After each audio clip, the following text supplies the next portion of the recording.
All right, this is 411 Sports Talk Radio, ForumRadioNetwork.com. I am the bench warmer. We've got the professor with us. Professor, can you help me out? What the heck is going on?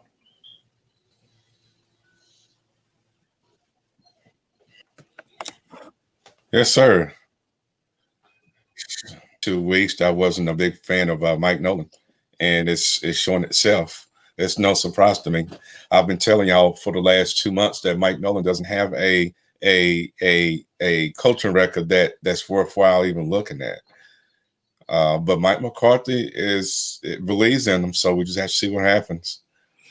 All right, we'll get to that. I was almost on the ledge of the building, but I had to remember we got 12 more games left. So you might have to get me off the ledge of the building next week. Are you ready for that? Well, I'm not going to be surprised if it's going to be a hard-fought game next week because you're going against someone that knows you more than anybody else, and that's Jason Garrett. So I wouldn't be surprised if Dak Prescott struggles, but we'll talk about that against the Giants. Yeah. So let me give you some. Let's get some news a little bit real quick. Do you realize that the NFC East is 3-12-1? Yes, I do realize that. And the Philadelphia Eagles, their first win of the season got them in first place. Right, because they had that one tie. Mm-hmm. That's crazy. That is crazy. The Steelers can host 5,500 fans this Sunday versus the Eagles. That's good. And Jerry's doing a lot more than that, so that's good. Yeah. The Bucks placed tight end O.J. Howard on injured reserve, which, as long as you got Gronkowski, that'll be okay. We'll see about that because he hasn't been really involved offensively since the start of the season. He's been mainly a blocker. So we'll just see with that. Yeah. And then the Titans near return after negative test for COVID-19. So that's always a good thing. That's good news. I like that. I really hate for the Titans to go through that, but I think this is a lesson for players to really take care of themselves and stay as much at home and at the team facilities as possible. Right. Stay healthy, basically. Mm-hmm. The Dolphins will stick with Fitzpatrick over Tua for week 5. As they should. Okay. No. Tua's not ready, and it was told today that he wasn't ready. You stick with Fitzpatrick the whole year, and then you reevaluate the situation. He has a real bad injury that he sustained when he was with Alabama. You take your time with him. So, no. Fitzpatrick is the man in Miami. Yeah, there's no hurry because, do we expect Miami to be in the AFC Championship game? Probably not. But Miami, Miami's in the AFC East, and Tom Brady is no longer there. So with Buffalo starting to run away with the division, you still got hope. Year 4 through the season, you still got hope that you're able to compete with the Bills because right now, Josh Allen and company is just playing just absolute great football right now, and Cole Beasley is on their team. Yeah, so we'll get to that later on. Let's go to basketball. The Lakers are playing tonight, right? It's 2-1. How much do you think the Miami Heat has in them to even make it a series? Because I picked the Lakers in 5. I picked the Lakers in 5.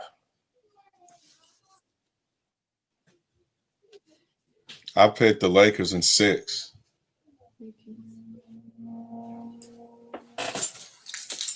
I picked the Lakers in 6. Okay. And with game 3, Game 3 gave you a sample of when you make adjustments defensively against What LeBron Mike and can his do. Lakers, things can happen. And, Yeah. and I've always said, besides LeBron James and Anthony Davis, besides those two, Davis and LeBron James, the Lakers are below 500 team. Yeah. So, how much do you put? Davis and James are pulling away.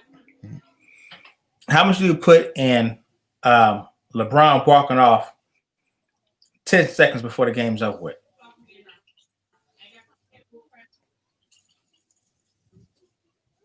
He's a spoiled brat.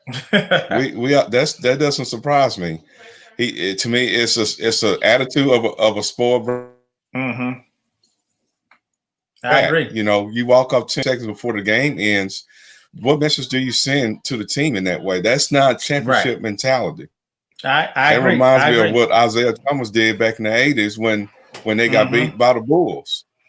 Well, the biggest part of that is, if you mentioned back in the 80s and 90s when Detroit walked off on Boston.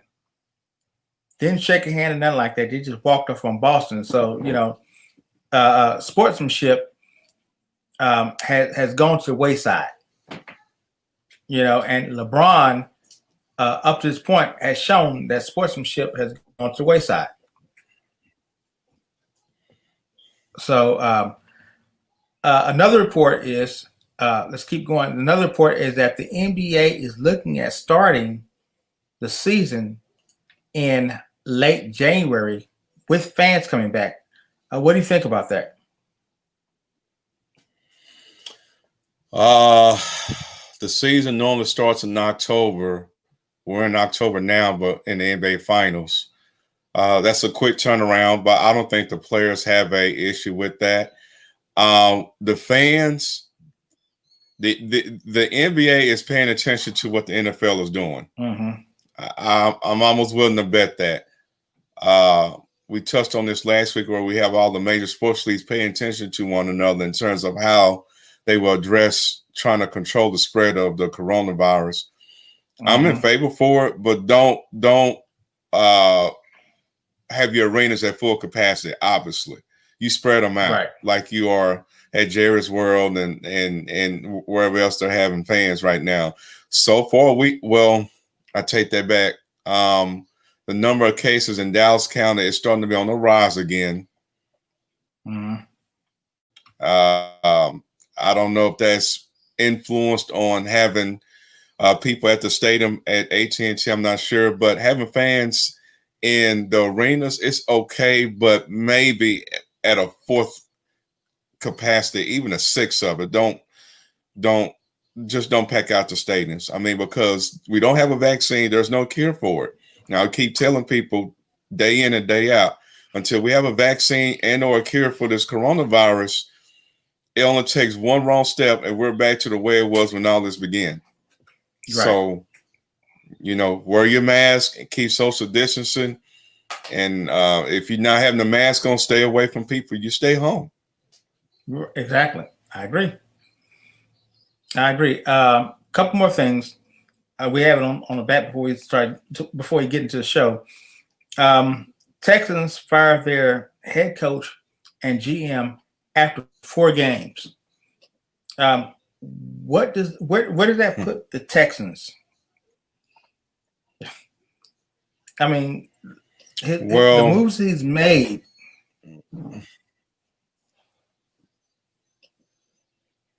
Well, that really, I wouldn't say it puts them in the bind, but they should have made this decision long before he became a GM. Mm-hmm. You just gave him the general manager title not too long ago, and now you fire him? Right. Now, DeAndre Hopkins has gone bad move on the Texans, didn't even let him go, despite what they thought was going on. You do not allow a top receiver like that. Yeah, I know. It was a bad move. It was just a bad move on Coach O'Brien's part, and you work things out. That's a top player. That's a cornerstone player that you let walk from your organization, and now the offense for the Texans are struggling like crazy right now. They should have made this move a long time ago, but better late, better now than later. So Romeo Crennel, 73 years old, is interim coach right now until they find a replacement. Now, having said that, should Mike McCarthy be on the hot seat right now too? Definitely not. Way too early for that. Way too early for that. There is no reason why people even should be calling his name. When you become a head coach of an organization and your team starts slow, everybody wants to give the pink flag. For what? Why is that? Get used to the system, get used to the cultures, find out what works and what don't works. There's not one thought that came across a bone in my body that suggests that Mike McCarthy made the wrong moves to come back to the NFL, because he didn't. I still think we got a great head coach.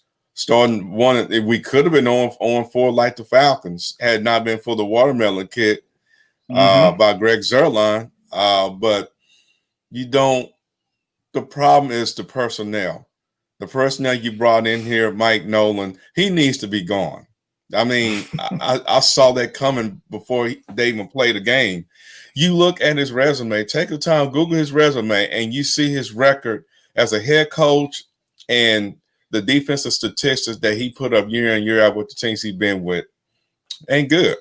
It's just not good. But Mike McCarthy, no. We have a solid head coach. He's proven it by winning a Super Bowl and going to 3 to 4 NFC championships with the Packers. So it's all about having your own players on the team, make sure that your system is worked, as long as the Jones family don't interfere with his way of coaching, his way of getting personnel in here to bring a championship to this organization. Okay. Last question before we start getting into the show. We hadn't even gotten the show yet. This is real good. This is basketball. Doc Rivers, where do you think he'll land next? Well, I tell you last week. We talked about this last week. Well, where I tell you what the team that he should be at. What do you say, New York? We talked about this last week. What did you say? The 76ers. Okay. And he's interviewed with them, right? He's interviewed with them, right? And you think he's going to take that job? Mm-hmm. Okay. So that's the 76ers. Is that the perfect place for him? Yes. Because that's the best place for him at this point. But you leave a team which the Clippers that had all this talent. Who has more talent, the 76ers or the Clippers? Well, I don't think Doc Rivers left the team. He got fired. He got fired, not there anymore. He got pushed out the door. Right, but I'm saying, who has more talent, the 76ers or the Clippers?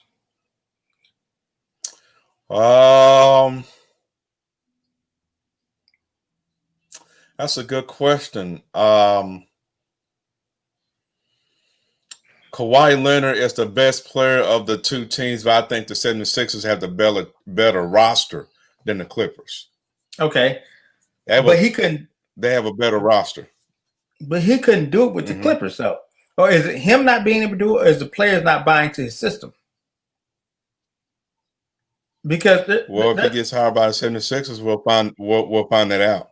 Yeah, because there's something about having great talent and players not buying to your system, or having less talent, players buying to your system. We saw that here with the Mavericks in 2011. We didn't have, the best talent at all, but players bought into Rick Carlisle's system and they won a championship. So the question is this a system? Is this a thing with Doc Rivers not being able to get his players to buy into his system? Because he's got the talent.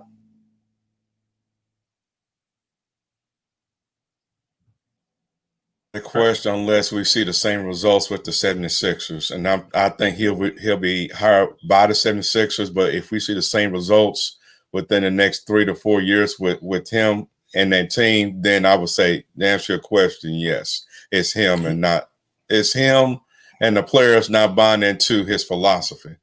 Right. Yeah. And maybe he needs to create a better philosophy. Because I mean, the Clippers was slated to be against the Lakers in the Western Conference Finals.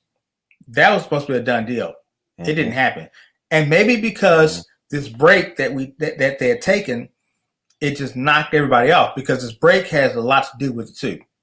You know, if you're going into the season, you got to roll. Next thing you like maybe a month or two break. That may have something to do with it too.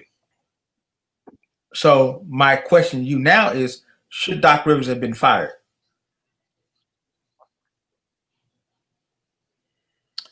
He would not have been fired had it not been for the epic collapse that he had in the playoffs.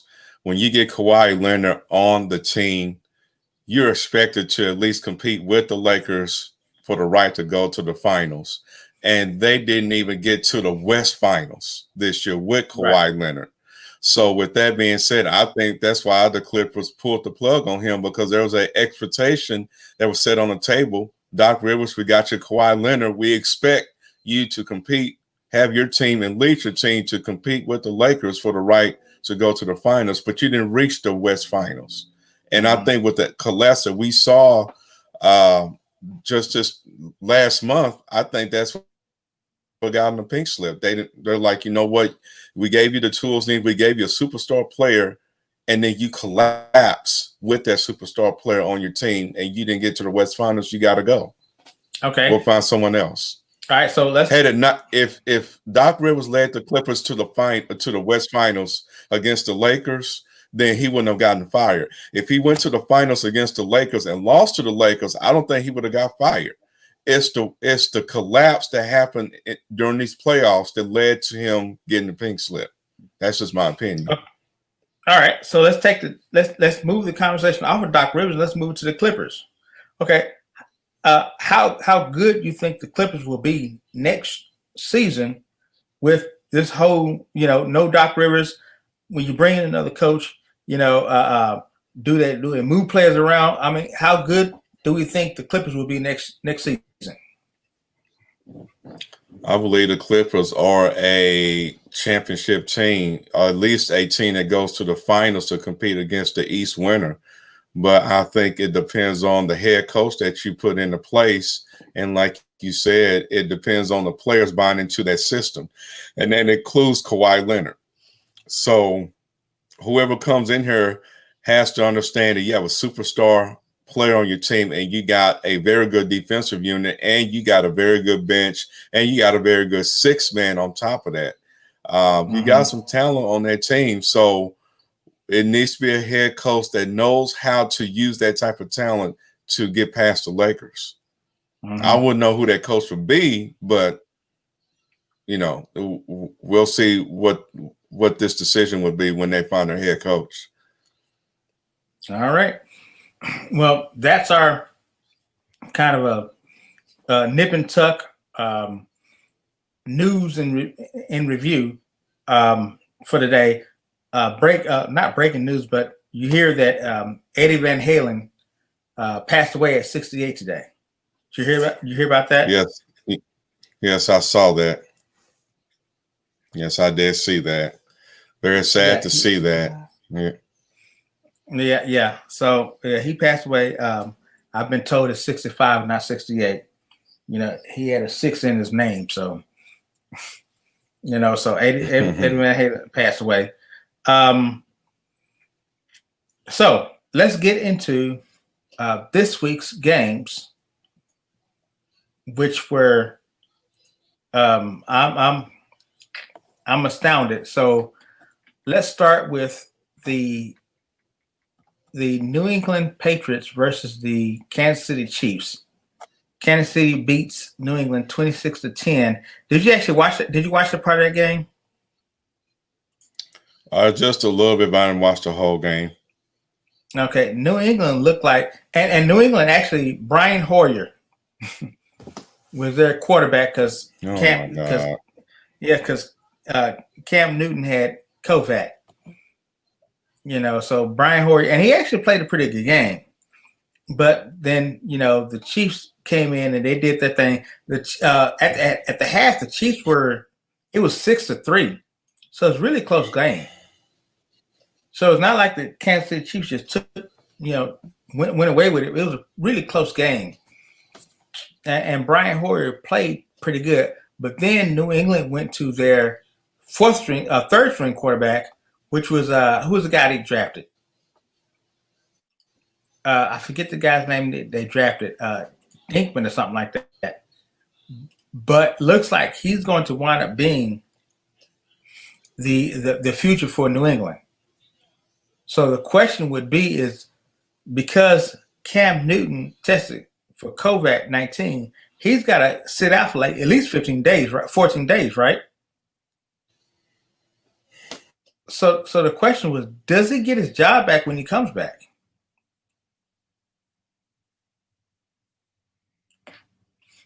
And my answer would probably be no.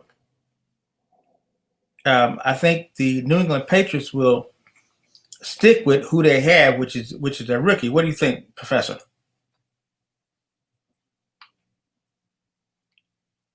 Okay, we got Professor on hold for a second.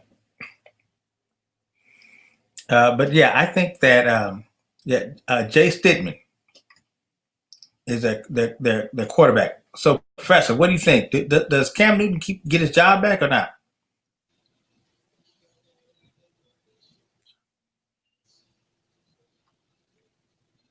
Okay, you there?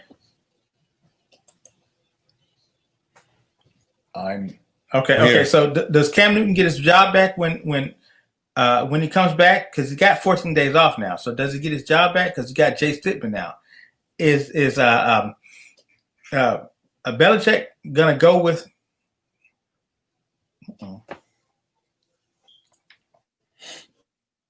So what do you think?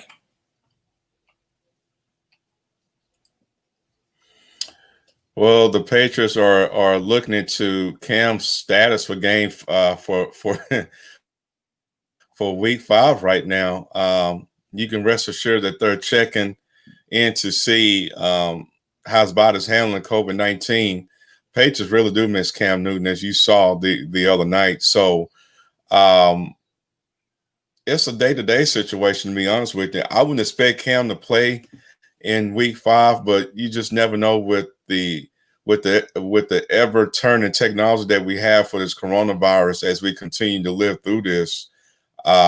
We would just have to see, but they really need Cam back right now because Brian Hoyer and Jarrett Stidham, they just didn't look too good at all against the Chiefs. Yeah, but if Jarrett Stidham is what Belichick says is the future, then you just throw him in there and just keep it moving. Cam Newton didn't necessarily show me a whole lot these 2 games. Yeah, he threw a couple of passes, but he didn't really show me, a lot as far as being the future for the Patriots. And the Patriots are all about future, not now. Well, in this case with the Patriots, considering that you let Tom Brady walk and you brought in Cam Newton, you kind of have to look at the now because you just saw what happened with the 2 quarterbacks you had in there.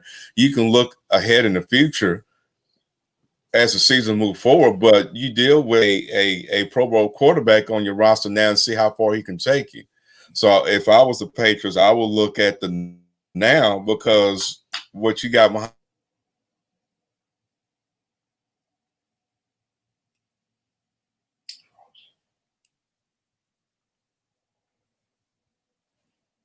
He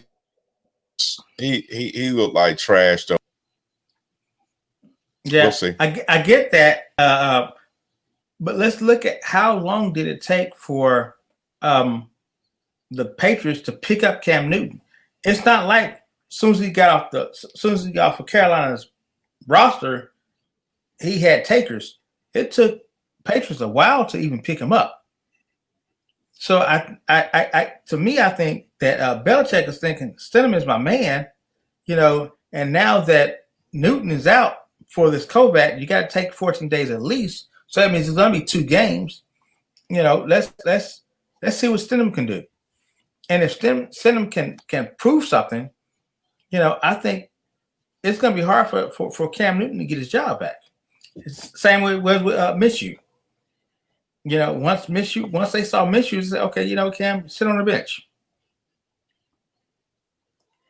Well, I mean, again, I'm not sure Bill Belichick is thinking this way because you're 2-2 in the AFC East. The Buffalo Bills are trying to run away. You're already 2 games behind them, and then a report comes out that Cam Newton today um, is asymptomatic. He needs 2 negative coronavirus tests to play in Week 5. Yeah, it's going to take him a while to get back. He hasn't experienced any systems as of, well, from what I heard this morning, after testing positive for the virus last week. So we're already a week past that. But he after today, he must continue to exhibit asymptomatic symptoms and have 2 negative tests to come out within 24 hours. 2 tests in those 24 hours to be negative, and don't forget this, and be clear to play by the Patriots doctor to perform in Week 5. So I know the 2 weeks is in our mind, but these reports that are coming out suggest that if all goes well, Cam Newton is back on the field this Sunday. But it's a day-by-day situation.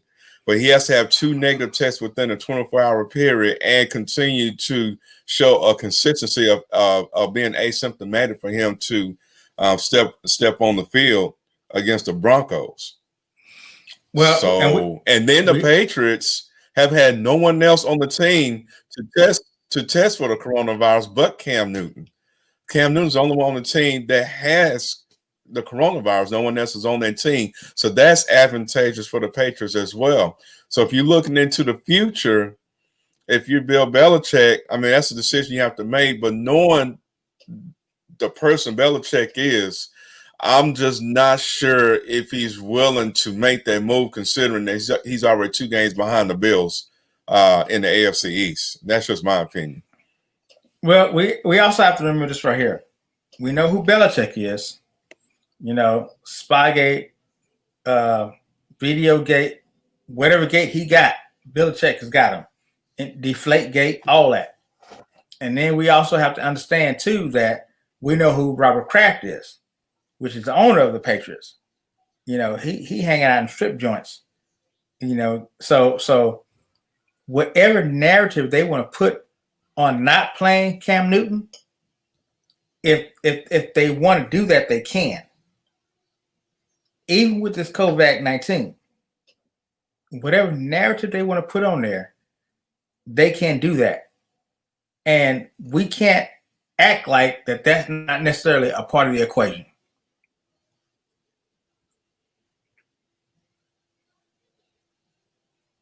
What do you think? Okay. I didn't hear the first part. I only heard about the equation part in the end. I hear the first part. Everything froze up on me. Okay, so what I'm saying is, it's really froze up. So I'll say it again for those that didn't hear me. What I'm saying is, whatever narrative that Bill Belichick and Robert Kraft want to put on this thing by not bringing in a Cam Newton, or not even, I mean, this COVID-19, you know, that may be another narrative that the Patriots want to put on this, to where, okay, we don't necessarily have to play him anymore. You know, now we can go to our future. Why they pick him up, I'm not sure, but they did. You know, so the Patriots is going to be a story that we need to continue to watch, because what we tend to forget is everything that Bill Belichick and the illegal stuff that he's done, everything he's done, as you know, we tend to hide a blind eye. Robert Kraft, the owner, the things he's done, we tend to hide a blind eye. You know, now these things are starting to come back out to say, okay, you know, now we got a Cam Newton on our team who is flamboyant in itself. Hey, let's see if we can't push that aside. So that's the story we continue to watch as we continue to move through this NFL. I want to go to the Atlanta Falcons versus the Green Bay Packers. I'm not sure what is really going on with Atlanta.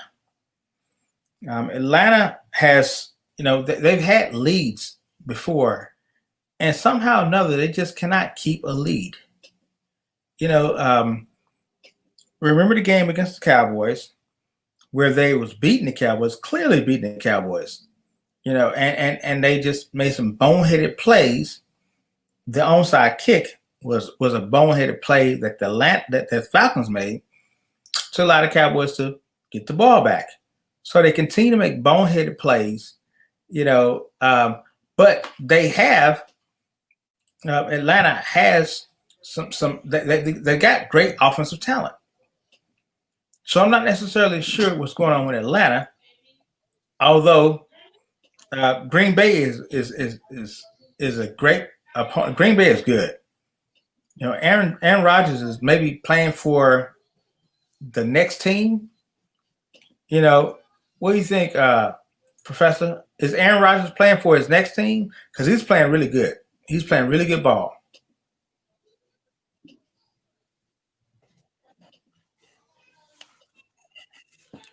I really don't understand why this is even a topic, because as long as your starting quarterback is playing at his top, at his peak performance, and I understand he's 35 going on 36. I understand that. But this dude is not letting up in terms of his play on the field. So the last time I checked, the name of the game is trying to get to the Super Bowl. Yeah. You got Aaron Rodgers on your team playing at a high level.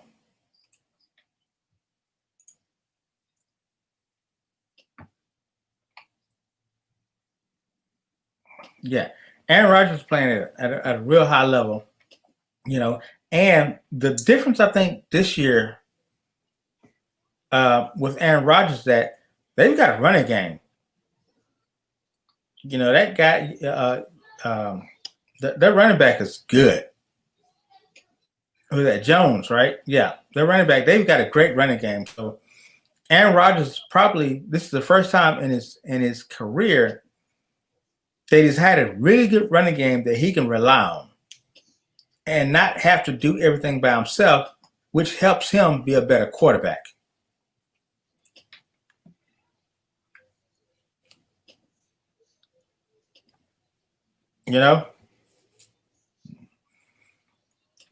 So we'll move past that game. Green Bay 30, Atlanta 16. Baltimore 31, Washington 17. Can we just keep going? We don't have to say anything about that game, do we? Nah. I expected that. I'm surprised that game was close than what it seemed. But I mean, I don't know what to say about the Redskins. I just don't. Yeah. And Dwayne Haskins, Redskins, the Washington football team. I'm so used to seeing the Redskins. Right. Anyway, yeah, we keep it moving. All right, a good game here was the Los Angeles Chargers versus who was they playing? The Chargers played the Tampa Bay Buccaneers. That wound up being a good game because at one point, the Chargers had the Bucs number. The Chargers was, first quarter 14-7. Second quarter 24-14 Chargers. Third quarter 32-28. And in the fourth quarter, Chargers scores no touchdowns. 38-31, end of the game. It is, and this is my theory. This is showing you that Tom Brady needed Bill Belichick just as well as Bill Belichick needed Tom Brady. Because Brady was throwing some passes all over the field. I remember watching. We have the red zone now, so we watching red zone stuff. Brady was throwing the ball all over the field, and they wasn't even connecting. Mm-hmm. So were you able to get a glimpse of that game?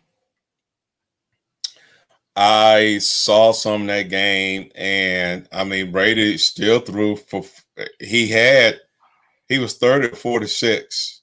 He connected 30 times and missed 16 times. That's a better ratio than anything. Then he had 5 touchdown passes. Um,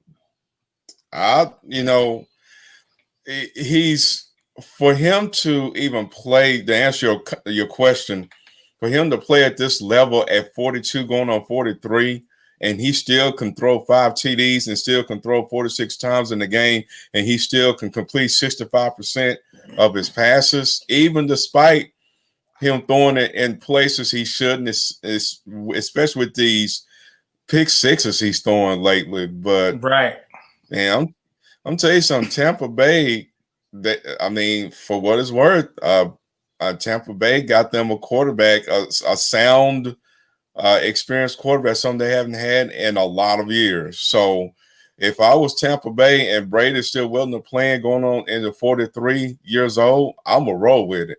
If he makes those kind of mistakes, I'm going to roll with it. I mean, Brady is on your team. That's 20 years and what is it, 6 Super Bowls on your team. And we always talk about this game for the quarterback can be cerebral, mental. He's been there and done that. He's been to any atmosphere you could think of. He's been there. So for you to bring that to an organization that's not used to winning ways, I think it's a big plus, despite the pick sixes he's throwing. So, I mean, look, the Bucs are 3-1. They lost against New Orleans in game 1. They done won 3 games in a row now. Yeah, and on top of that, you got talent on your team. You got Leonard Fournette on your team. You got Rob Gronkowski on your team. You got Mike Evans on your team. I mean, come on. I mean, I look at the big picture. They still a threat, and they sound crazy, but they still a threat to go to the NFC Championship with. Yeah. Now remember though, Fournette is out. So your bell cow is Jones. You still got Slim Shady, but your bell cow as far as rushing is Jones.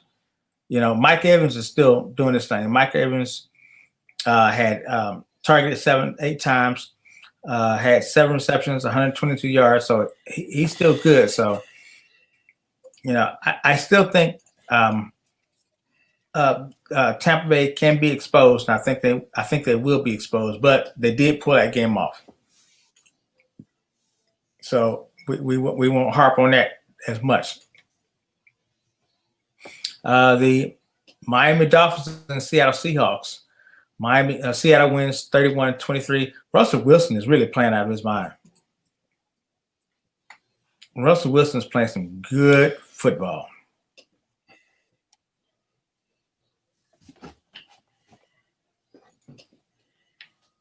You have to think about who if you ask who is the MVP out of Russell Wilson, Patrick Mahomes, or Josh Allen, even no one would have even imagined the way Josh Allen is playing. I mean, Russell Wilson is right up there. He's playing mind-blowing football, and Pat Mahomes is Pat Mahomes. But if there's anyone that's right up there with Mahomes and Wilson.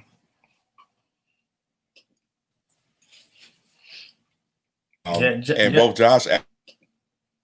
Yeah, Josh Allen is there too. Yeah, I was right now. So 4-0. So, but yeah, Russell Wilson is just playing lights out football and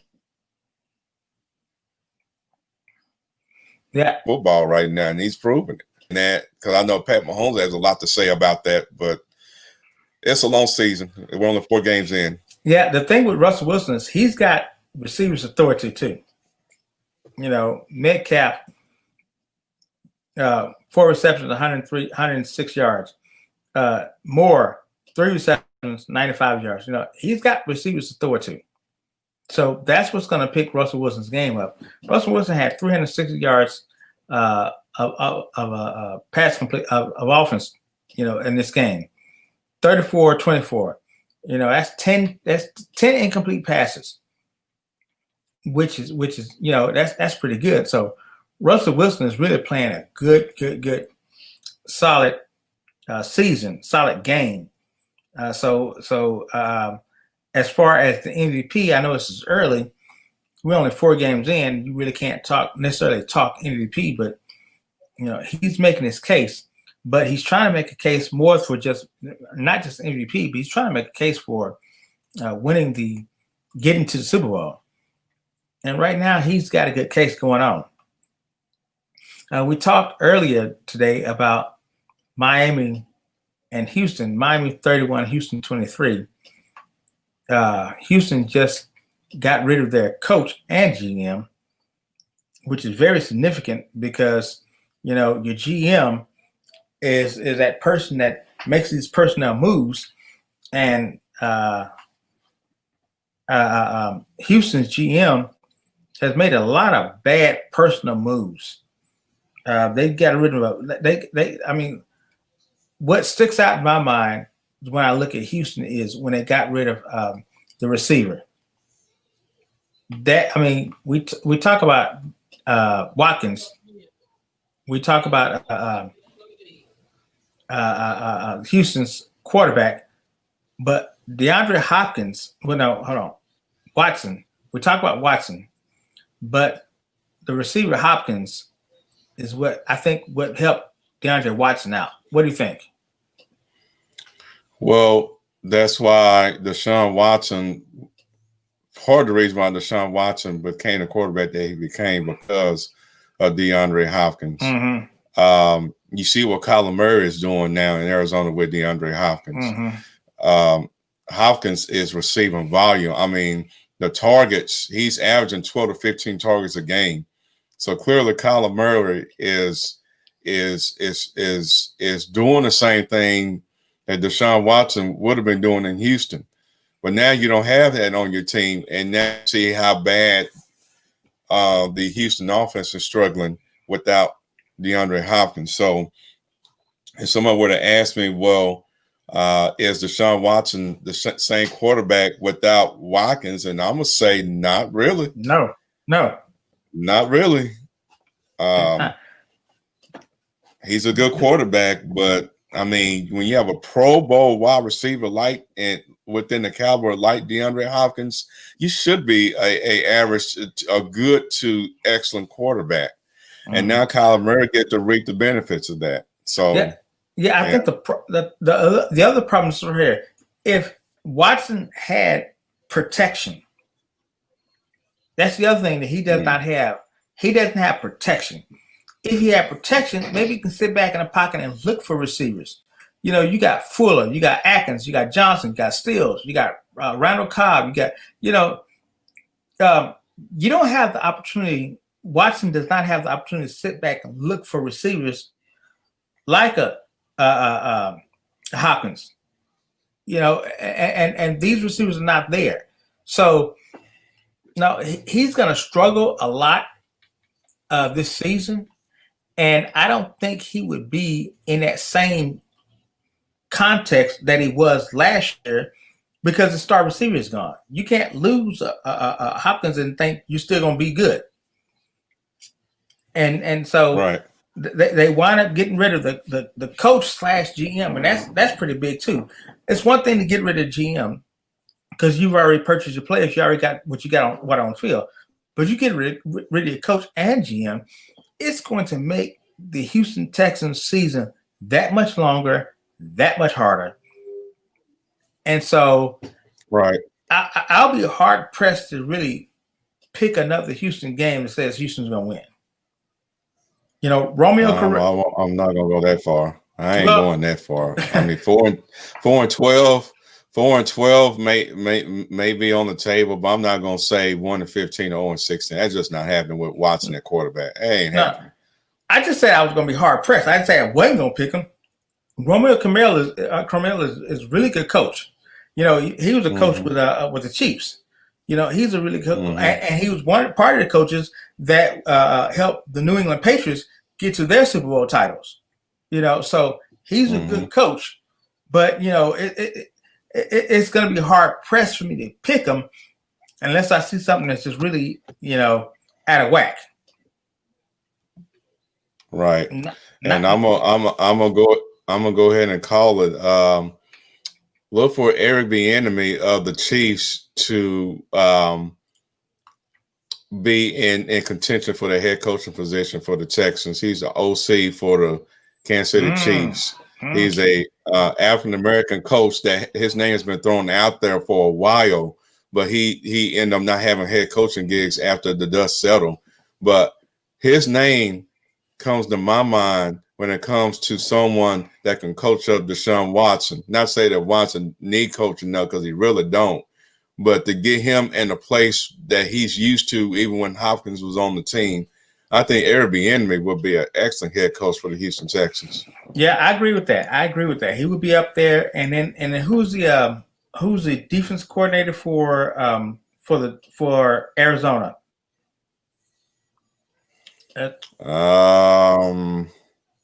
I can't think of his name. Is it Ken Norton? Not Ken Norton. Ken Norton is with Seattle. He's a DC Okay. for Seattle. Yeah, so he would be one that you look at too, as far as head coaching positions. But Eric Bieniemy is one. Right. Let's go to. Do we want to do New Orleans and Detroit? Detroit had New Orleans on the road, but couldn't pull that through. Okay, so New Orleans 35, Detroit 29, Cincinnati 33, Jacksonville 25. Cincinnati gets their first win against Jacksonville. Yes.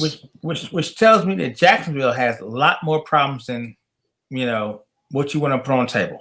I mean, not Jacksonville. Yeah, Jacksonville has more problems than what you put on the table.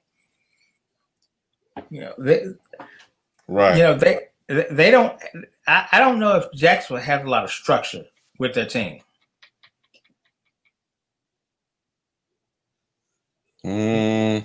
That's a good question.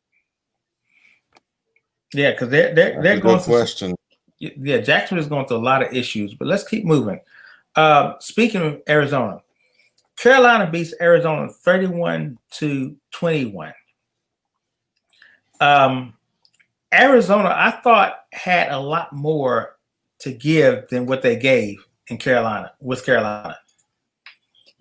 I thought Arizona was going to be, you know, you got Kyler Murray, you got Fitzgerald, you got Hopkins, they got a nucleus, and Carolina. I didn't look at Carolina. You don't have a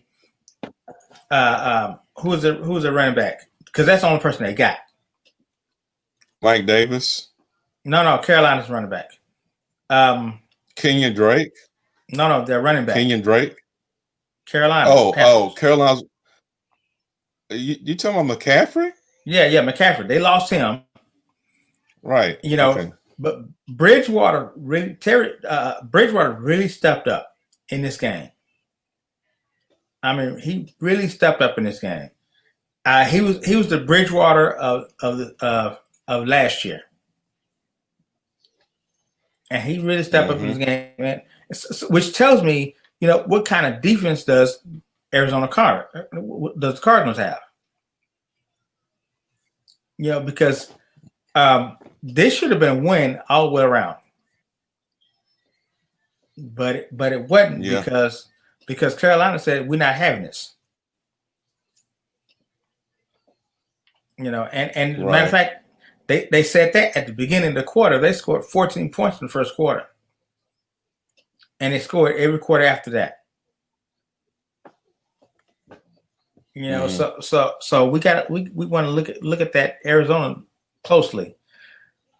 Moving right along, we got about 7 minutes left in this segment before we start going to the games next week. The LA Rams 17, the New York Giants 9. Giants are just sorry all the way around. Yeah, it's not looking too good. No, not a question at all. Buffalo 30, Oakland 23. Buffalo is good all the way around. And that's your guy, your boy. I think for the next 4 or 5 years, you're gonna be talking Josh Rosen Josh is Rosen, Buffalo's quarterback. Josh Allen. Josh Allen. You're gonna be talking Josh Allen for the next 3 or 4 or 5 years, aren't you? Well, I'm gonna tell you something. You remember when the Bills came here to play the Cowboys? And they beat the Cowboys. That was really our first. There was this hype about Josh Allen and the kind of quarterback he was, but it's Buffalo. I mean, it's hard to, unless you got what you have at home.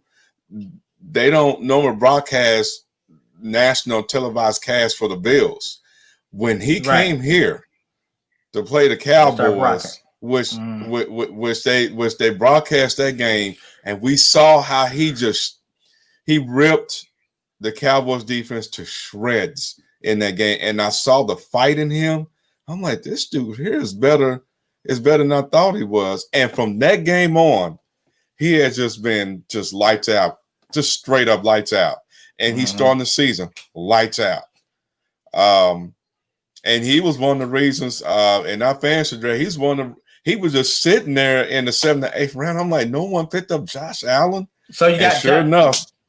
Yes, I have Josh Allen. He has given me 30 fantasy points every single game this year so far. And I sat there, I'm like, because it's Josh Allen, no one's paying attention to him. No one, whether it's fantasy or even in real football, he's like an underdog. And I saw him play against the Las Vegas Raiders. I'm like, this dude, he now has Stephon Diggs. He got Cole Beasley. He got John Brown. He has Devin Singletary, who's an up-and-coming running back. Hey, Tom Brady's not in the AFC East no more, so we're going to start talking about Josh Allen and the Bills now. And you can mark my word on that. The Bills are good. We're going to go back. We'll go back to the 90s, the late 80s, early 90s, and say the Bills are good. Oh, I'm not ready to say that because Josh Allen, Devin Singletary, and Stephon Diggs is nowhere close to Jim Kelly, Andre Reed, and Thurman Thomas. I get it. But it's still that AFC East division, which you have Miami, you have New England, and you have the Jets. The Jets, yeah. And Buffalo really hasn't won since Jim Kelly retired. Right. They haven't. It took years. Been 20 years. It took years for them to go to the playoffs. Yeah, I get you. All right, moving right along.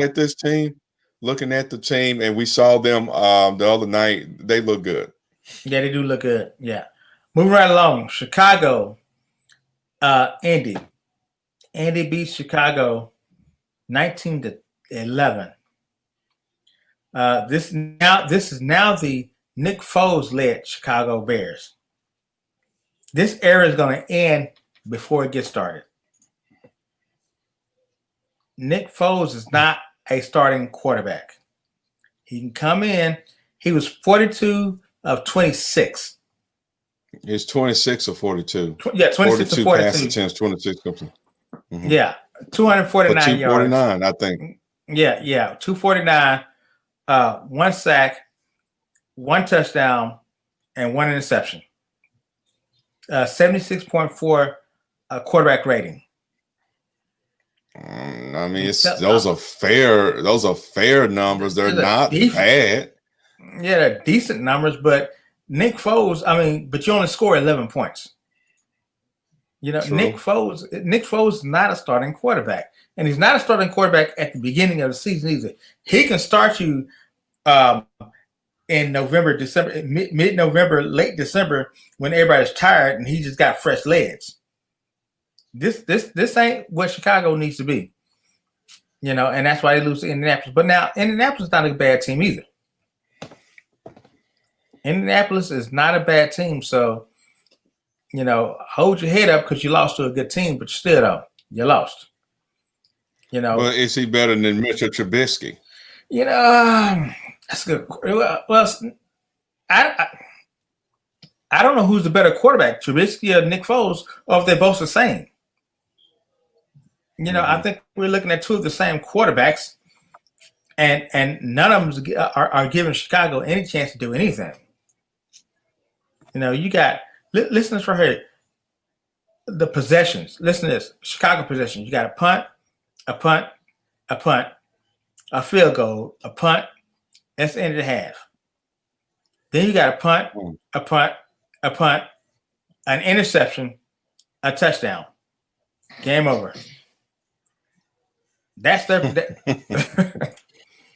that's their possession. I mean, so I don't know. Let's keep moving because we got to go to the other side. Okay. On the other side, we're gonna deal with our fantasy league and our picks for it last week. Philadelphia 25, San Francisco 20. San Francisco is hurting.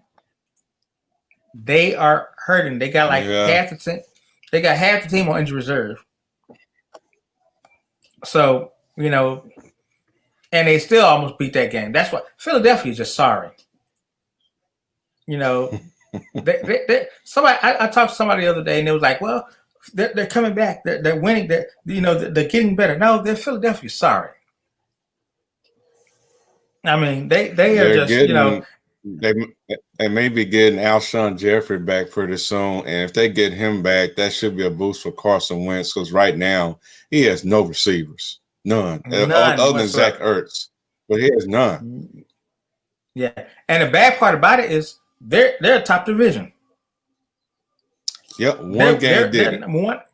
Yeah, they're in number one division. And would you ever thought that 4 games into the season, the first game you win, 4 games in the season, you become number one in your division? That's very sad to even say that. That is but it's true. That's how bad this division is. That's how bad this division is. So we keep moving. Then we have the Jets 28, Denver 37. Denver finally wins the game. Finally. Yeah. And Jets just had a lapse, a mental lapse. That's all. Because they shouldn't have lost this game, but they had a mental lapse. But that happens though. Sometimes you lose to teams you should beat, and you beat teams you should lose to. Mm-hmm. And this is just one of those times. So this next hour, I want to talk to you about, and this is just going to be real quick conversation. Fantasy football. Okay. I know you know a lot about fantasy football because you started the league. Yes, sir. So I finally won a game.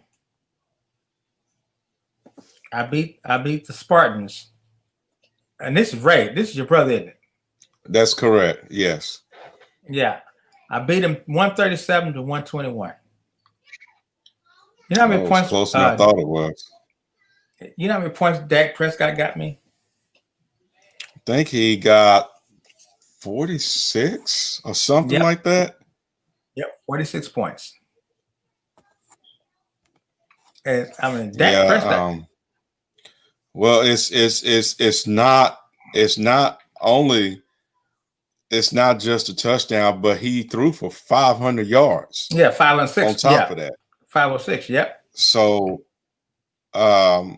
with that, along with the touchdowns he's throwing and the touchdowns he's running, if he keeps this up, he could turn out to be a really good fantasy quarterback. But of course, no one's putting him on the level of Patrick Mahomes. No, they're not. But Mahomes didn't get this many points though. Mahomes does not get the. Who had Patrick Mahomes? That would be Kelvin's team has Patrick Mahomes. Okay, and Mahomes didn't get this many points though. Mike Evans got me 24 points. And Mike Evans, remember, Right. Mike Evans left the game because ankle injury or something like that, and he came back. Right. So I'm proud of this win, and then Metcalf got me 14 points. I'm proud of this win right here. It's a long season though, because you were about to be 0-4, but I mean, yes, I was. I mean, looking at the rest of your roster, Mike Evans and Josh Jacobs, he's since last year he's been consistent. If the Raiders give him an opportunity, Yeah. and then Jared Cook gave you a goose egg. It gave me nothing. Yeah. I'm just not sure. I mean, even with Michael Thomas out, I'm just not sure if he's even a focal point of this offense. He had no targets. I mean, Drew Brees didn't even throw his way. Right. So I'm thinking about. And then you have. I'm thinking about getting rid of Jared Cook. Well, I gotta go find me a tight end, and I gotta go find me a tight end. And then you have more from the Carolina Panthers now. Who was the quarterback for Carolina last year? That was Cam Newton, right? Cam Newton. Yeah, Cam Newton. Well, no. That's what they have now. Cam Newton was in and out, so the quarterback now is the quarterback then. No, Bridgewater wasn't the quarterback for the Panthers. I forget who was the quarterback for the last. I forget who it was. It was Carolina. It was Cam Newton. I believe it was Cam Newton, and he's not there this year. This is his first year with New England. Right. But DJ Moore, no matter who the quarterback is, he gets volume. So he's in and out. I mean, he has his good games and his bad games. And then you have DK Metcalf. Yeah, DK Metcalf. Yeah, he's starting to be a beast. In Seattle, and that's in large part because of Russell Wilson. Mm-hmm. So, but hey, I'm coming back. I'm coming back. Watch me. Well, I mean, it's a long season. Like I said, it's a long season. Yeah, let's do this right here. So, let's get into this week's picks.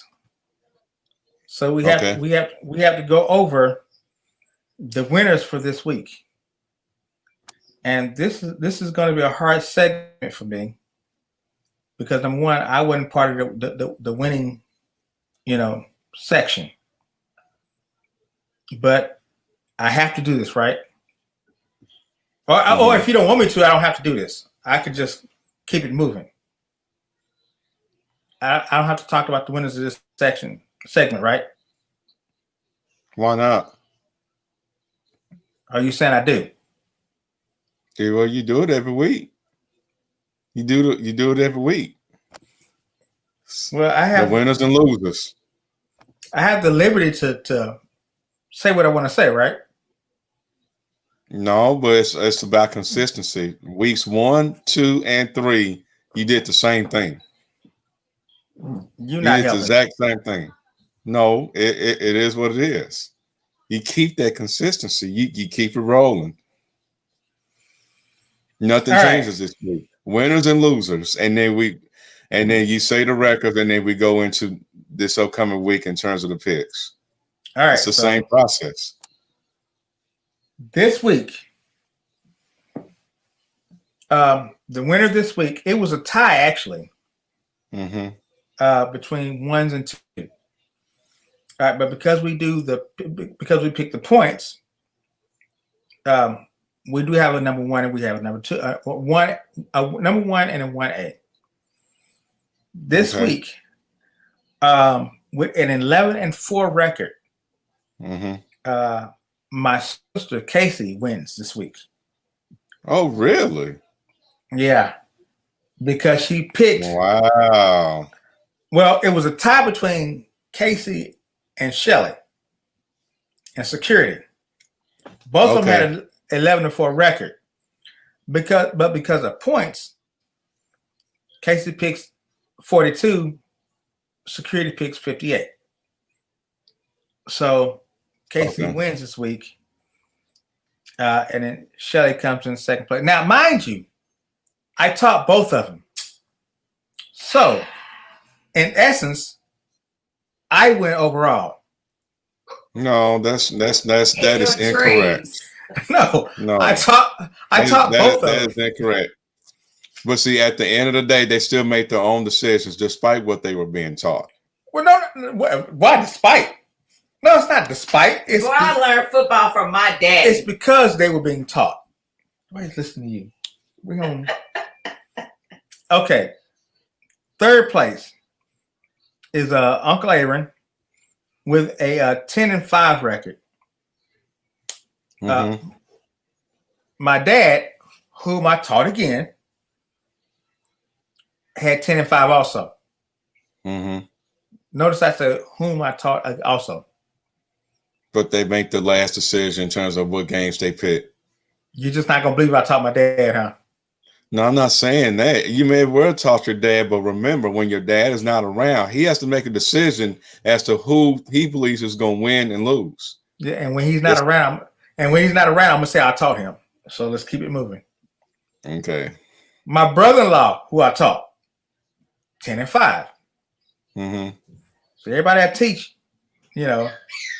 my nephew, 9-6, whom I taught. Mm-hmm. My radio host, the professor, who I taught. You did not teach because I know how to do it myself. Wait, I'm running the show. Keep it moving. The professor who I taught, 9-6. Negative. Philly was 9-6. And I was 9-6. My brother was 9-6. Is he listening? Bunch of 9-6s. Who I taught. Yeah. My brother-in-law, Ray Jerome, was 8-7. Dr. Rock was 8-7. My other brother-in-law, which was Jay, was 7-8. My other nephew, 7-8. My daughter, 7-8.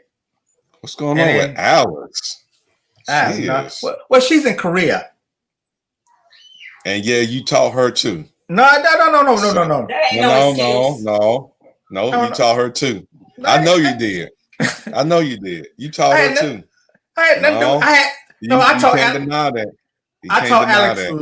taught Alex last year. And it carried over. I don't carry over. You teach one time, it sticks with you. It only takes one time to teach. No. She forgot the teaching that I gave her. I don't know about that. Yeah, she got my teaching. Okay, overall. Overall scores. Year to date. Security, who I taught, 48-15. She's in the lead. You just want to take all the credit. Uncle Aaron's 44-19. My sister is 43-20. How the heck she jump up there like that? God dog. Case is 48-20. My dad is 42-21. Philly 42-21. You are 42-21. Now me, I'm 41-22. I'm pacing myself. Yeah, let that be the excuse. I'm pacing myself because at the end of the day, I'm finna come and get y'all. All right, so let's make the picks. You tired of all this rhetoric, huh? It's time for picks. Let's do some other significance. Kevin is 40-23. My brother-in-law is 41-22. Alex is 37-26. Noah is 36-27. Keith just got in, so he's 29-18. So we keep it moving. All right. Let's go ahead and make some picks. And we're going to start with, let's see what we start with. We're going to start with the, hold on. First pick, the Rams, 3-1 versus the Washington football team. I hate that name. I love the jerseys, love the helmets, hate the name. Me too. The helmets are nice though, aren't they? It looked like a college helmet, but I mean, it got a college feel to it. It does. But I'm good with the helmets though.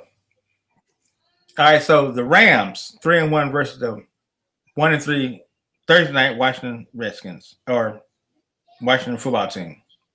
This is Thursday night. Yep. I thought it was Tampa Bay and Chicago Thursday night. We having a doubleheader Thursday night? No, hold on. Maybe I messed it up. Hold on. Let's go back. Tuesday, Wednesday, Thursday.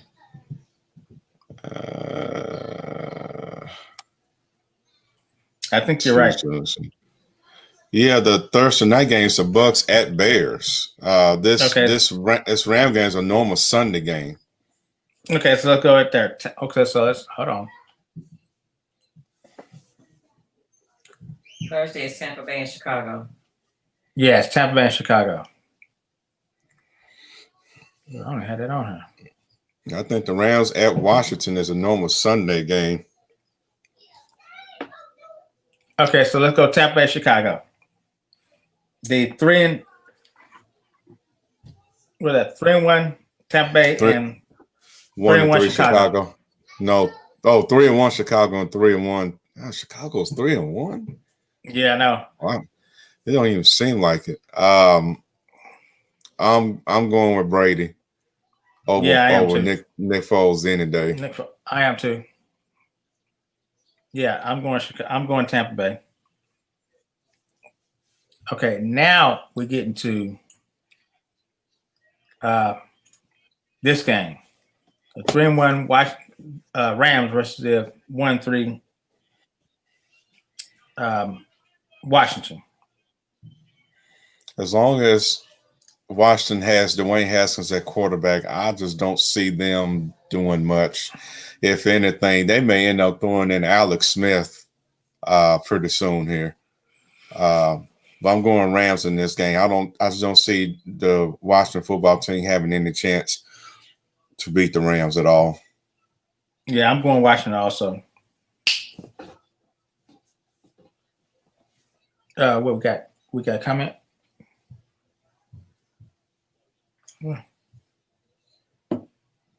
Okay. Anyway, so the next game, the 4-0 Bills versus the 3-0 Titans, Tennessee. I'm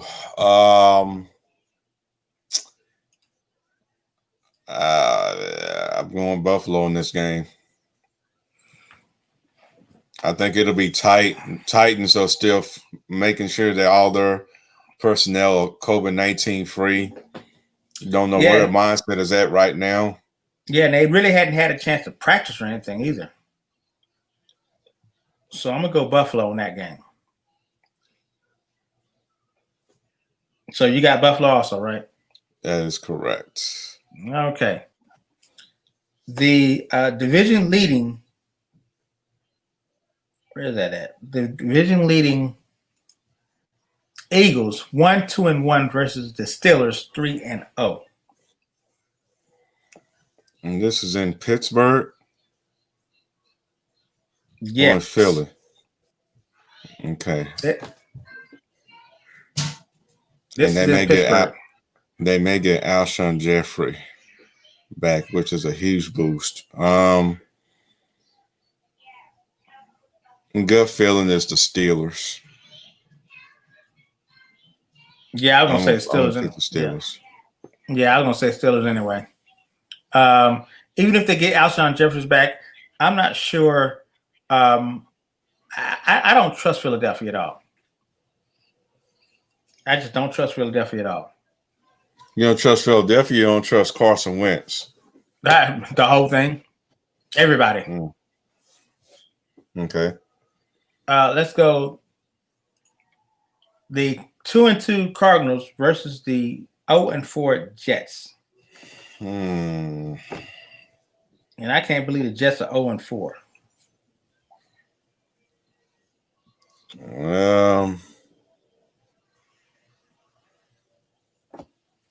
Arizona got beat by the Carolina.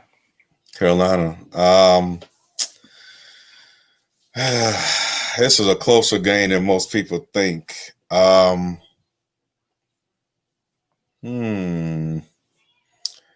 taking the Jets. Okay. So the Jets will win. In your eyes, the Jets will win their first game. Yes. Okay. I'm taking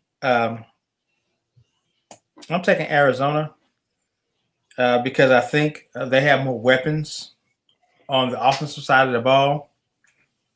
And so I'm going to go with Arizona. Okay. All right. The gambling Raiders versus the 4-0 Chiefs. This is kind of crazy because every game from here on out, we'll probably wind up taking the Chiefs.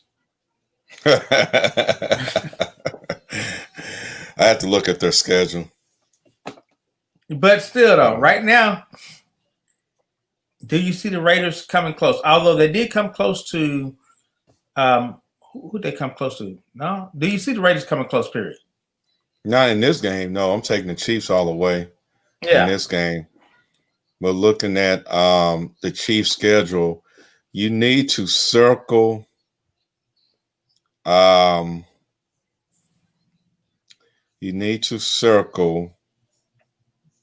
where's the schedule? Okay. Week 6. That might be an upset. Who are they playing week 6? At Buffalo. Oh, see, you're so into Josh, Josh Allen, that you're gonna have him circle that, huh? That's probably no. Wait a minute. Okay. They play Buffalo, Broncos, Jets. Oh, the Panthers and KC. That might be a win.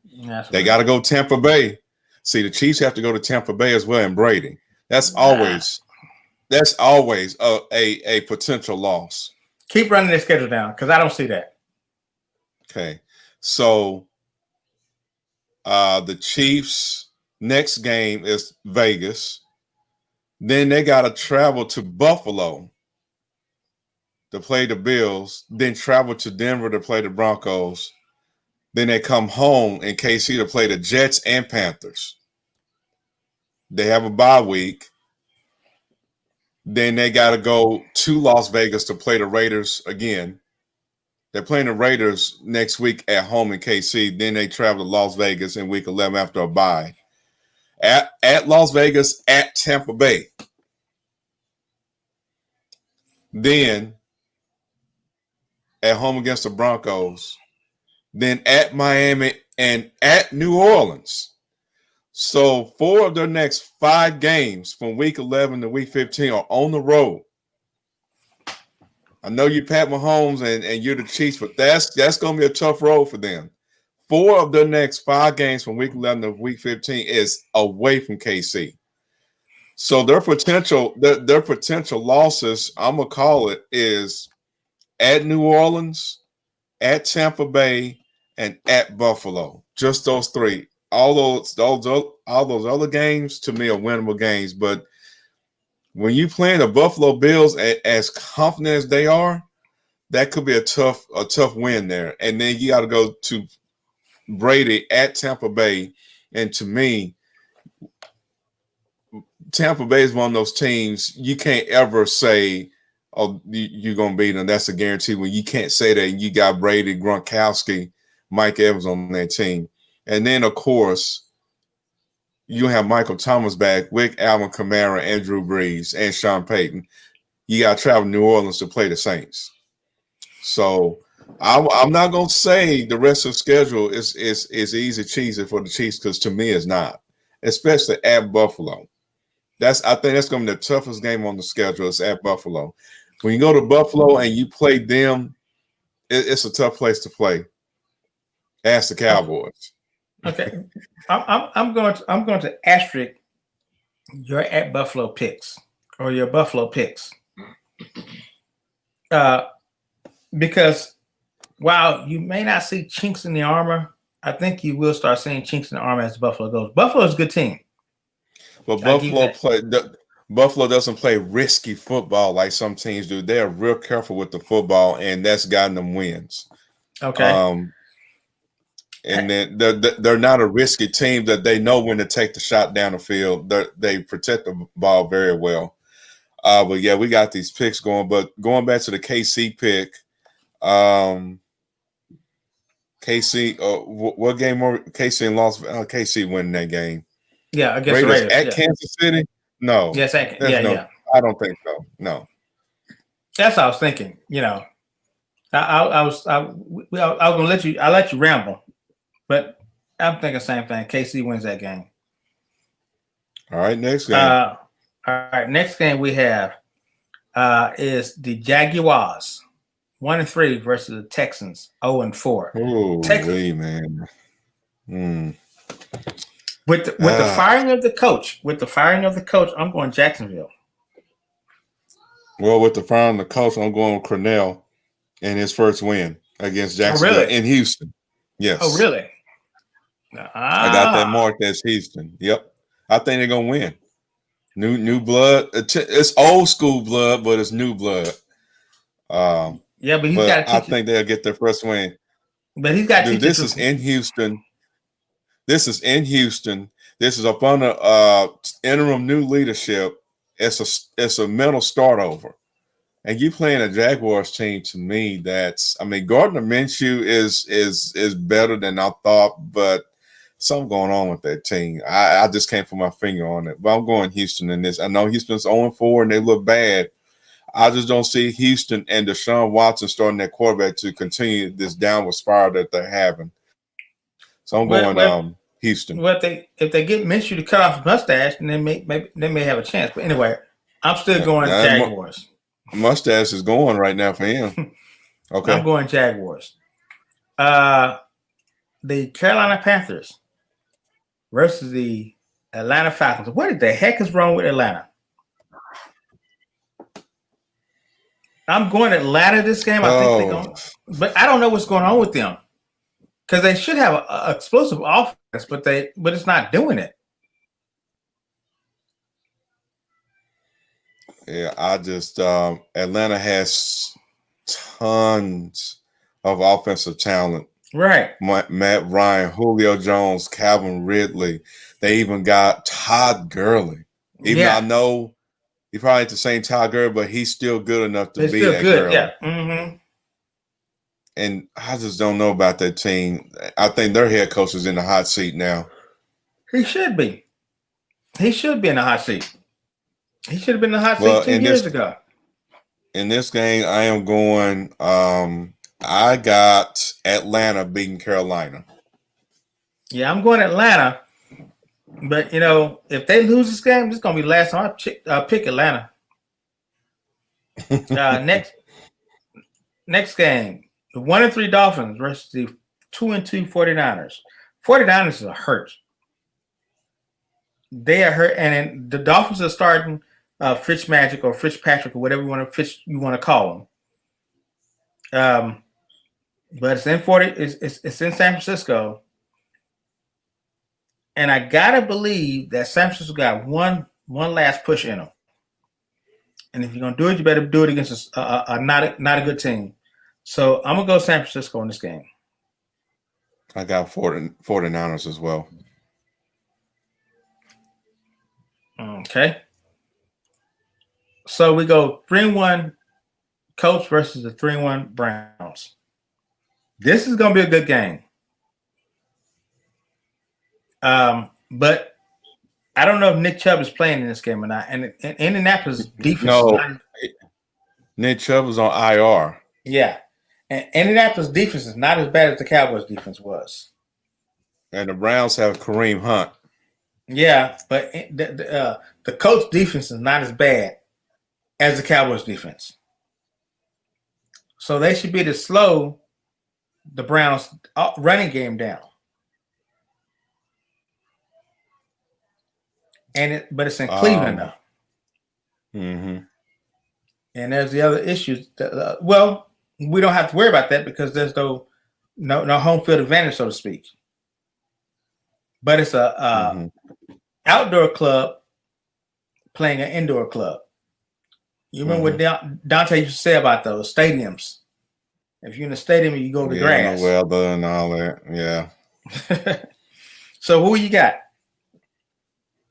I have the Colts beating the Browns. I'm thinking of leaning toward that way because the Colts defense, and the only reason I'm thinking is the Indianapolis defense is not as bad as Cowboys defense.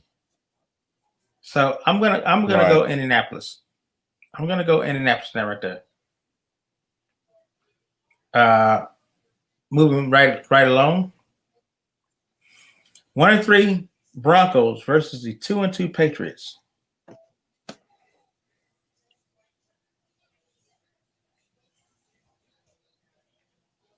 Is that right? Yep. 1-3 Broncos versus 2-2 Patriots. Yeah. And it's in New England. I think this is a no-brainer with New England. Yeah, I got New England in this game as well. Yeah, I think this is something you don't need to talk about. This other game, this next game, the 1-3 Vikings versus the Seahawks, 4-0. Vikings are just bad. What is going on? Yeah, what is going on with Seattle? I mean, with Vikings anyway. I just Stephon Diggs is no longer there, and Kirk Cousins, all he has to really throw to is Adam Thielen, but then Justin Jefferson's coming on as well. But Stephon Diggs, minus Stephon Diggs, that changes kind of the dynamic you had on offense with Thielen and Diggs on the field at the same time. And Kirk Cousins is struggling as a result of that. Defensively, I'm not sure what has happened with the Vikings. I was gonna say you'd have thought that defense would actually put some type of struggle together, but they're really not. And the way Russell Wilson's playing, he's really playing lights out. Mm-hmm. Seahawks go 5-0. Vikings go 1-4. All right, I got Seattle as well. Okay, here's a game.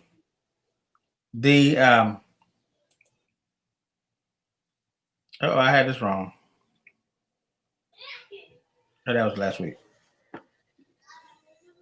The Cincinnati Bengals versus I don't have this on here. Okay, Cincinnati Bengals versus the Baltimore Ravens. Oh my God! In Baltimore, that's rest of Ravens all the way. Yeah, I'm thinking so too.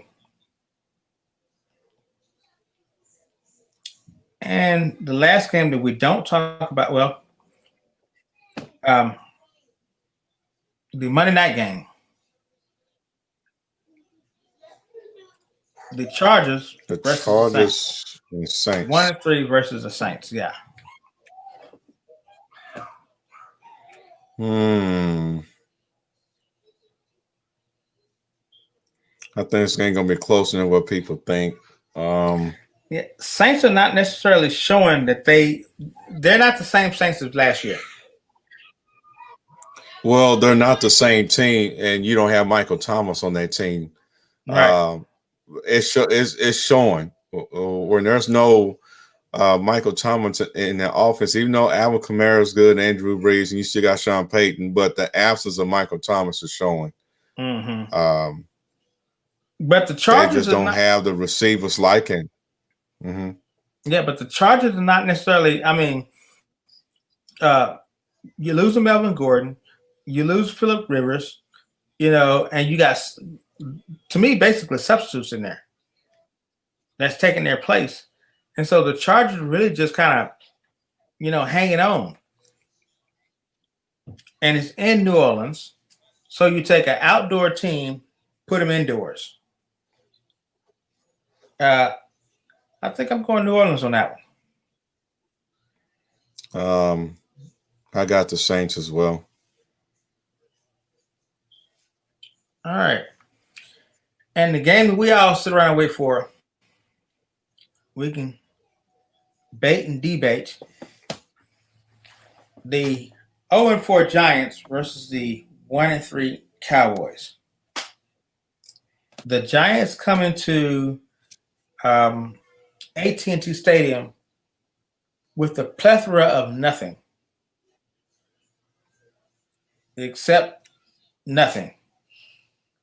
I mean, can you call Jones anything? Daniel Jones anything? I mean, you have no Saquon. You have no Saquon Barkley. You have Devontae Freeman as a pickup though, so don't ever discount that. And they're starting to increase his reps as well. His upload. I mean, but why is he on the bench for? I mean, why is he out in the street for so long? I couldn't answer that question. It's 31 other teams could have picked him up. How come they hadn't picked him up? I don't know, because in the last game that he was in, he looked like himself. The only reason I could think of, he's starting to be injury prone. His latter years with the Falcons, he couldn't stay on the field for nothing. Head injuries, leg injuries. He was just injured a lot in his latter years with the Falcons. I can't say that's the reason why he was on the street, but he's after what I saw Sunday, he looks good. So I don't know. John's coming in to play the Cowboys. The Cowboys have given up in their last 3 games a total of 42 points per game. Right, which is the most since they've been in the league. Actually, since 1960, they've never given up this many points in 3 games. And that's which means this is the worst defense, or looking to be the worst defense in Cowboy history. And that says a lot, because I mean there's not enough synonyms in the dictionary of thesaurus to me that describes how sorry this defense has been to start the season. And I think entering this week, they have now allowed, they have allowed 38 or more points a game to the opposing offense in 3 straight games now. And I think you mentioned they're only the second roster in the history of this organization to begin this way, and the other one being, like you said, 1960, when the inaugural season for the Cowboys. So, and we have allowed a combined 146 points in the first 4 games this season. And then, the Cleveland Browns, who just straight up ran over you, 307 yards rushing. That means but you know why the rush defense is so bad? This is my theory of why the rushing defense is so bad. The Cowboys now, and I noticed this in game 1. The normal defensive stance is a 5-2. It is a 4-3-4, which means there's 4 down linemen, 3 linebackers, 4 DBs. This year they're employing a 5-2-4, which means it's 5 down linemen, 2 linebackers, and 4 DBs. Here's why that's a problem. That's a problem because if you got 5 down linemen, you have 3 on one side and 2 on the other. Employing that 5 down lineman, the 2 that's on the right side, let's say if we're running to the left, you've already taken out 2 of their defenders. Okay. The offense has already taken out 2 of your defenders. So now you got 3 that needs to collapse down. Your two linebackers, based off of where they're positioned, if you got a 5-2, you've got 1 linebacker positioned between the left hash mark, between the left side, and the other linebacker positioned between the right side. If that linebacker, which is Thomas, cannot go side to side, then that means that you only have 3 people defending the run if you're going to the right hand, if you're going to the right. This is why their run defense is terrible because of that 5-2 set. Because your DBs have been, the receivers will pull your DBs out. And by the time they figure out it's a run play, they got to come back in. You're getting like 8 or 9 yards per game. The Cowboys need to employ, they've got to get another linebacker. They can't do this 5-2 the rest of the season. They've got to go back to a 4-3. Got to, because you need all 3 linebackers, because once that running back gets past that first wave, then it's done. You have no second wave because your linebackers have crashed down. Your linebackers don't contain, they crash down. Once they crash down, now you're waiting for the DBs to come up and make a tackle. By the time they come up and make a tackle, we're 6, 7, 8 yards down the field. This is why the run defense is crappy. Take the same theory.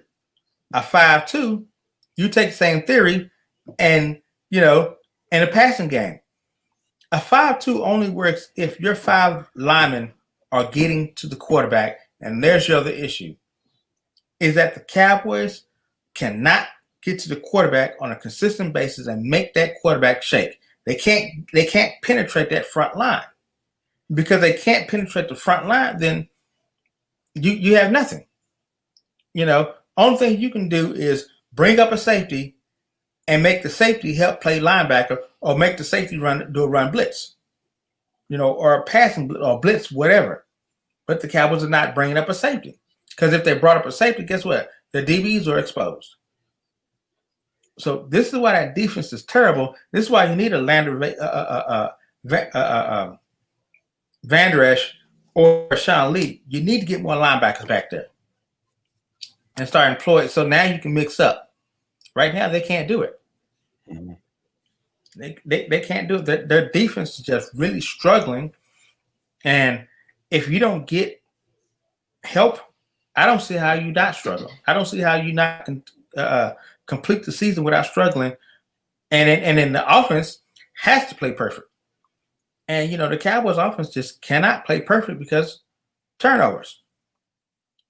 They've got too many turnovers, and they're turning about like this last game, they were okay. They turned all over at the wrong part of time, the wrong period when Ezekiel Elliott fumbles, they turn it over. But then once the turnover happens, guess what? The opponents score. It's not like they get it's not like they get field goals. They actually score at 7 points, 6 points to 7 points. So you can't get any turnovers. You got to play perfect offense. Dak Prescott has to be perfect. Ezekiel Elliott, and then I don't blame the losses on the running game, which is null and void. It's not really a running game. But if you want to keep the opponent's offense off the field, you have to run the clock. The Cowboys are not necessarily running the clock. They're not playing. They're not controlling the clock at all. They're just playing. Let's just try to get downfield. And then when you get to the fourth quarter, the third and fourth quarter, then the offense explodes.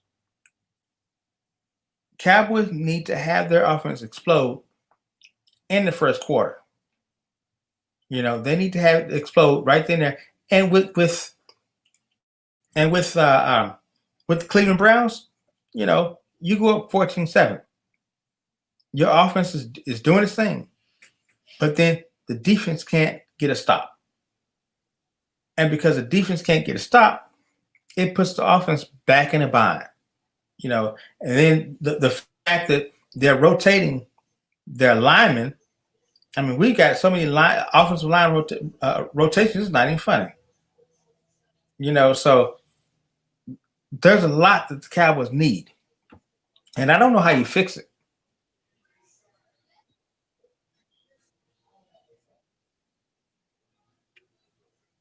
What do you think?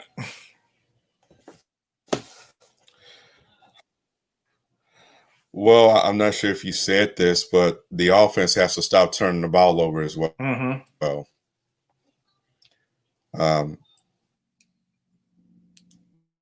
You're giving when Prescott you're giving the defense a short field to work with in a way.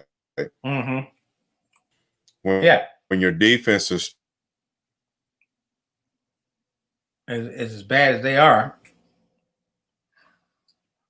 Yeah, when the defense is as bad as they are, to the field before you have to. The first 4 weeks they've been turning. Mm-hmm. Yeah. We're turning the ball over an unprecedented time, because this is not the Cowboys of last year that very, very rarely turned the ball over.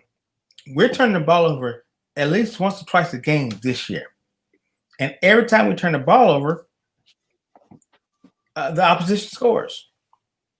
Every single time the ball gets turned over, the opposition scores. And I don't know if this preparation. I've always said that these first 4 games are like preseason. Get the rust out of your body, shake it off. So we went through the first 4 games. Is it too late for the Cowboys? No, it's never too late. But I want to start seeing some dominance. I want to start seeing this defense. And I don't think I'm going to see this defense really do anything until we get a Van Der Esch back, a Sean Lee back, until we get a consistent pass rush, a consistent rush with these linemen in the backfield, as opposed to having them chase down running backs. Until we can see that, the offense is going to always be on its heels. It's always going to be made to press forward and do everything they can do. I was right. I was watching the games, and I decided to take some notes. You want to hear some of my notes I got for the game? You ready? So I got first Browns score, defense didn't stop anybody on the drive, and I thought, here we go again. So when Cleveland first scored, I thought, okay, here we go. And the defense wasn't. Nick Chubb just, before he got injured, he did whatever he wanted to do. He did whatever he wanted to do. And then Dallas comes back. Dak to CeeDee Lamb, which is CeeDee Lamb's first touchdown of his career. Which CeeDee Lamb, I really like CeeDee Lamb. I think he is the real deal. He's really good. Yeah, he's really good. Yeah. Then I said Chubb, after he ran it like 44-yard run. I said Nick Chubb is going to run through this whole Cowboy defense. Had he not gotten hurt, he would have had all 307 yards rushing. Then on the Prescott to Cooper pass on the 4th and 2, Prescott. That's the first time I actually ever saw Prescott threading the needle, because he truly threaded that needle on that touchdown pass to Cooper. So the game was tied. Yes, he did. I saw that. Yeah, he did thread that needle. Nice pass too. I thought the game was tied. Dallas defense has not shown anything. Defense playing a 5-2 set, which and that in my mind, I thought, you know what?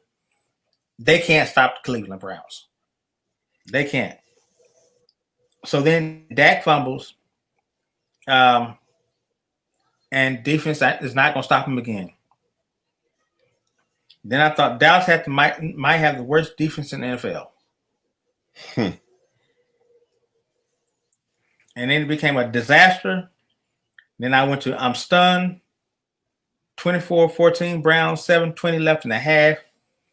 Not a fun game to watch. This game is so ugly. Defense needs to be fired. The whole defense needs to be fired. And then the Browns actually didn't score on this drive. It was 38-14. Yeah, it's sad. Yeah.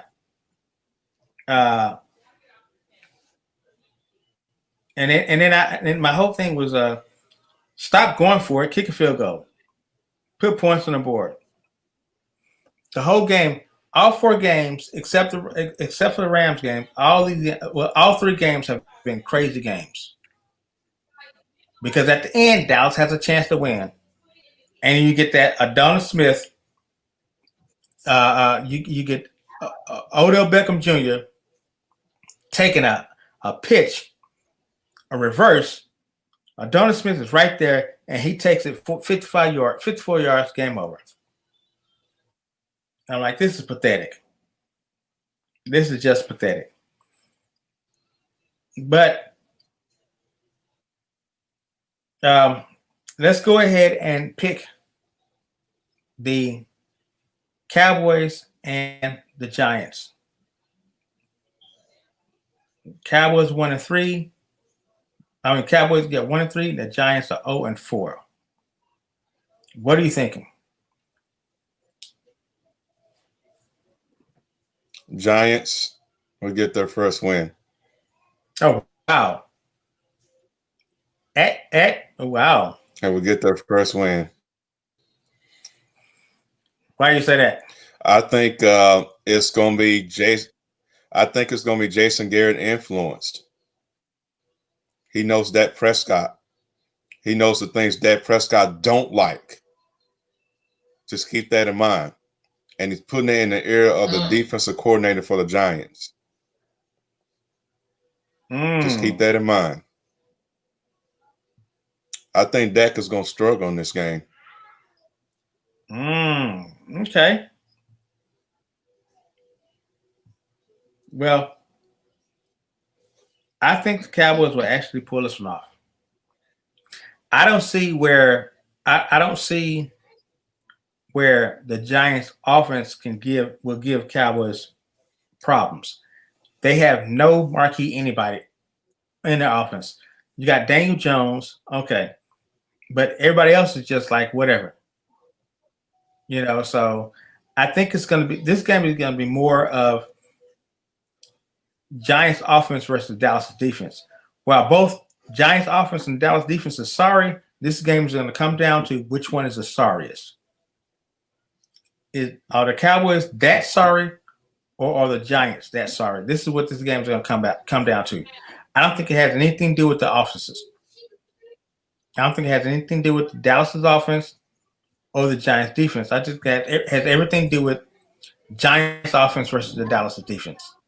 And whichever team is the sorriest is the team that's going to lose. And I think that team is going to be the Giants because I think that, I don't see anything out of New York. Nothing whatsoever. Okay. All right, so those are our picks for this week. Let's see. Who's playing tonight? The Lakers are playing tonight, aren't they? I believe they are, yes. Yeah, let me give you an update on the scores for the Lakers tonight. Let's see something here. Miami is up. Miami is up 39-34 in the second quarter. There you have it. Yeah. So if Miami wins, would this be a conspiracy?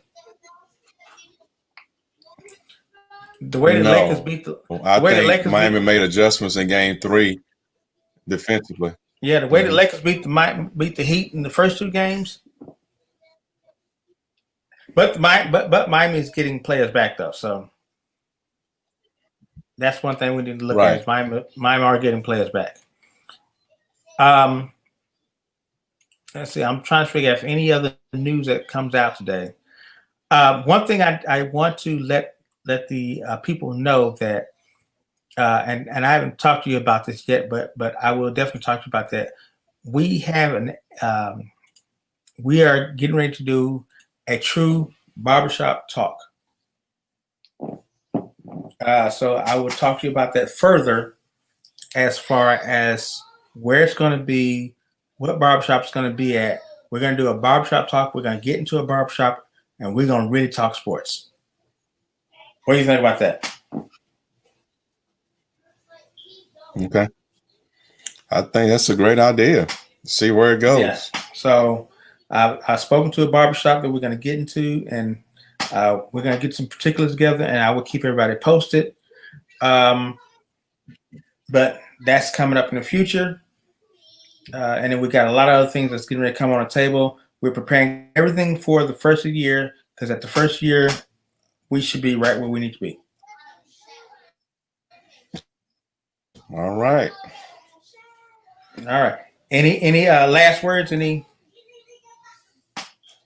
Good deal. Any last words? Anything you want to put out there right now?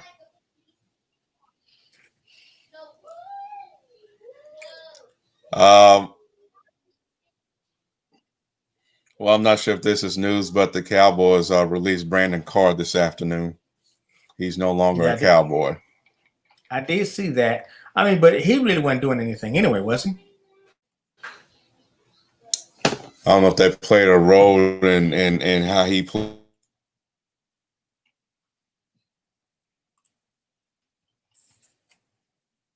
Yeah, I don't think he was doing anything anyway. I think he was just, Players today, one of them being Brandon Carr.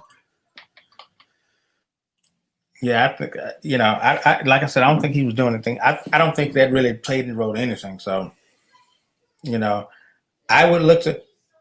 What about the stories out there about Earl Thomas? Would you go get him or not?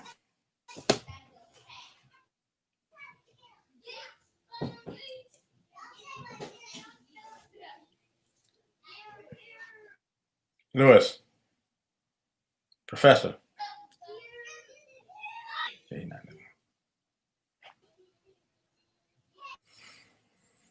Okay, so yeah, we're gonna go ahead and end this.